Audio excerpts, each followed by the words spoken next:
Welcome back to Outdoors with Larry Ray on 790 The Bet. Brought to you proudly by the Tennessee Wildlife Resources Agency and Wally Hatchett's Comfort Food and Drinks at 6439 Summer Avenue. Hey, good Saturday morning. Welcome back to Outdoors with Larry Ray as we wrap up today's show. And it's still the fastest 90 minutes in outdoor radio programming. And in particular, when I get both of these guys in the studio at the same time, this is a rarity because one's either gone someplace out filming in the illustrious places. You know, he has to go, part of his job. He's got to go to Louisiana and kill ducks and teal, and he might have to go someplace else. Then Frank Barton, he just bought him a new truck, and he just likes to ride out to the west all the time with dogs. And so it's good to have him in studio, and also it's really good to talk to this next guy because I know he's been part of the DU family for so long. I know back in 1992, he probably doesn't remember it, but I was there.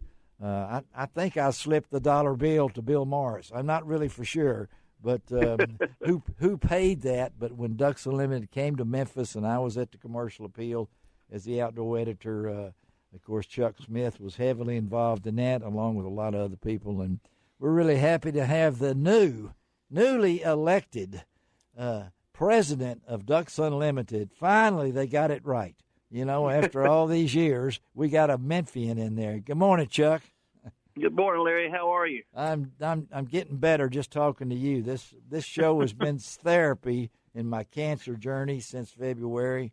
It really has. My wife says, you don't act like that at the house, you know, but it's something about being on the radio and having guests like you and John and Frank in the studio. But I just wondered back in July the 15th when 875 Ducks Unlimited members and volunteers, was it unanimous? You know, I mean, somebody stood up in the back and said, no, but it had to be an honor, and it is an honor to be the president. Talk about it. Oh, it was great. And I tell you, those 875 people, they read the report from the stage of the nominating committee, which the board of directors had approved, and then they asked for any nominations from the floor, and I was just holding my breath. I hope nobody was nominated from the floor. But they didn't, so they voted to accept the slate of the nominees as presented. So it does not have to be unanimous to answer your question. A simple majority was all I needed, and I got that. So we're off and running. It's a great honor. It's a great company, a great conservation organization that does work, you know, continent-wide from the boreal forest down to Mexico. And wonderful people out here. I'm at DU headquarters right now, and I do not have an office here. They wouldn't allow that, thank goodness. But all right, yeah. They have a wonderful staff and a lot of great people all pulling in the same direction. That's conservation. And I know you're all about volunteers, Chuck.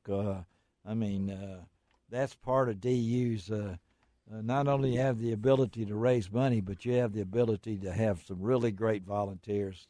Talk about that from your side as the president now and what the volunteers mean to DU. Well, you know, in 1937 when DU was started, it was started by volunteers, some businessmen that said, you know, ducks are in sad shape. It's the middle of the Dust Bowl. There's a drought. Right. We got to do something about it. So those volunteers got together and formed Ducks Unlimited, and in those days, one of their big fundraising efforts with all these events that they would put on, and they would have an auction, and they'd have a raffle, and they'd sell memberships to DU and so on. And it's still a huge part of what we do. We put on some 4,300 events across the country every year, and it's strictly put on by volunteers in every marketplace that give their time and their money to stage these DU dinners. I'm sure you've been to a couple of hundred of them yourself. Yeah, I know I have. I have, and I know that in 1937, one of those people heavily involved in the formation of Ducks Unlimited was Nash Buckingham. Of course, yeah. as I was only the fourth outdoor editor in the Commercial Appeals history when I became outdoor editor, and the first was Nash Buckingham. And I thought it was, I think I even wrote about it, that here I am in 1992 writing about something coming to Memphis that was helped started by Nash Buckingham in 1937. And and it just the appropriate fit there. But I know, John, we talked about this. We drive. I don't know how many thousand of cars drive down Walnut Grove, Chuck, heading east, and see that flag and don't know what's behind the bushes. You know, I mean, but that's y'all's job is to get that out, and that's what we try to do on Outdoors with Larry Ray, because y'all are such an important part of the Memphis landscape. Well, you know, one of my missions in my interview that was in the Daily Memphian was to promote Ducks Unlimited as a company and as a great corporate citizen to Memphis. You know, being a native Memphian, I'm amazed at how many people don't really know, you know, about that flag behind Walnut Grove and the work that we do and the conservation that we do, again, continent-wide. And so I'm tired of it being a great kept secret in Memphis. I want some more awareness of the good work that this great company does out here. So that was simply one of my pet peeves, is to kind of, no other president from Memphis really had that issue, but I have it. Well, I've been saying that for 21 years on this radio show. And, of course, Frank's talking about wearing tennis shoes to duck hunt with you, and that kind of threw me for a loop right there, you know, when he started talking about that. And then John's back there in the bushes, too, working amongst all the great people that you guys do. And, you know, we know DU. We know it from ducks.org. We know it from the great work that you do. But the personal level of in this community is still – you know, we talk about a lot of great things in Memphis, and there are, but I'm just telling you, Ducks Unlimited is one of the. When we got that part of land, and I say we, back in 1992, with Billy Donovan and all the great people out there, they all. And I remember the guys coming down from Chicago, all had on black overcoats. It seemed like. Oh yeah. You know, and saying, "This is where we're coming. We're moving from Chicago to here." And it's been one of the most greatest movements by any organization, I think, in Memphis business history. Well, you mentioned Billy Donovan, and it was strictly Billy that got them to relocate to Memphis. At that time, back in '92, several other cities had expressed interest in having DU put the headquarters in, including Golden, Colorado at the time when Pete Coors was president of DU. And he had an interest in Golden, Colorado, you know, so he was promoting that. So Billy stepped up and just made them an offer they couldn't refuse. So here we are, 30 years later. It's amazing. Again, we're talking to Chuck Smith, the newly elected president of Ducks Unlimited. How does that sound to you? I mean, well, I'm working on about day 35 with that. I'm kind of getting used to it, I guess. Well, I mean, you started what as a volunteer, didn't you, Chuck? I mean, I was home and from school and so on, and somebody asked me if I'd like to volunteer to work for Ducks Unlimited. I said, sure. What's Ducks Unlimited? I was totally unfamiliar with it, but I knew I loved to duck hunt, so I said, yeah, I'll do that. And I just started working for the little Memphis chapter here.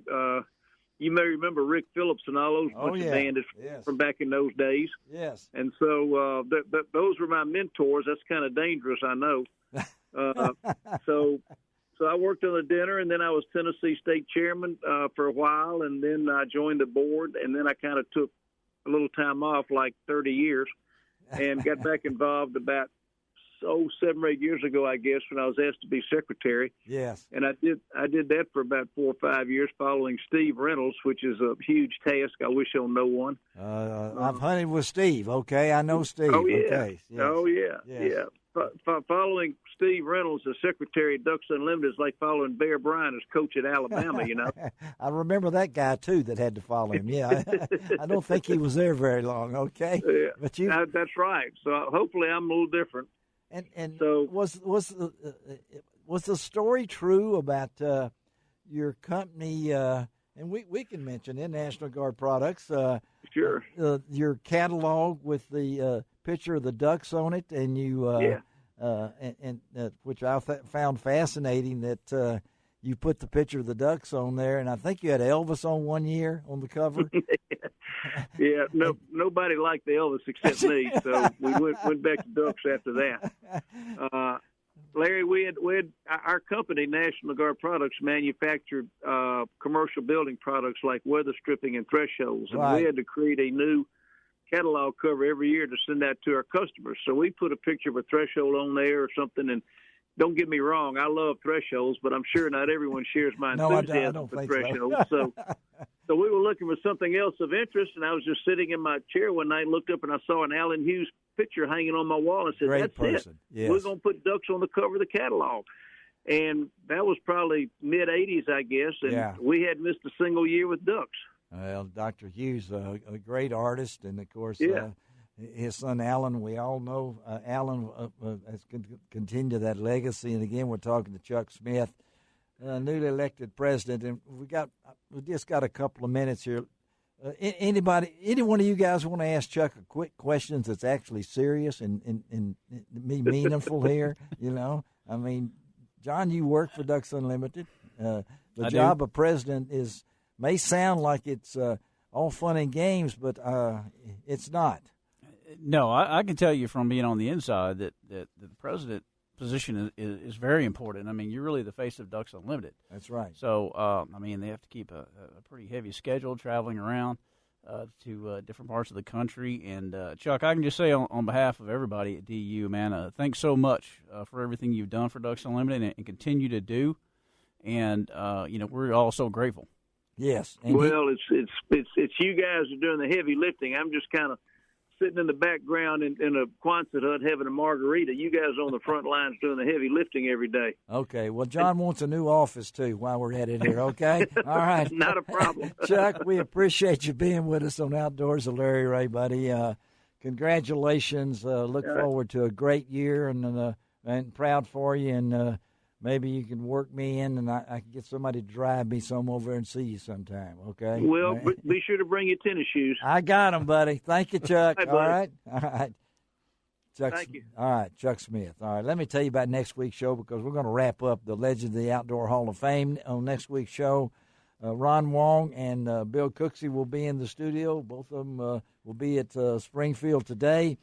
Dustin Connell, just won about $100,000 bass fishing, and we're going to have Dustin on next week's show. Shelby McCall, thank you. Taking care of us. We had to move rooms. Thank you, John. You're being welcome, here. Larry. John Gordon. Thank you, Frank Barton. Thank you, Larry. Safe travels And next month. Enjoy receiving your award this evening. Yeah, congratulations, Larry. Thank you Really. very much. All right, this is Larry Ray reminding you each and every week it doesn't cost an extra cent to be a good sport. And what else, guys? God bless the USA.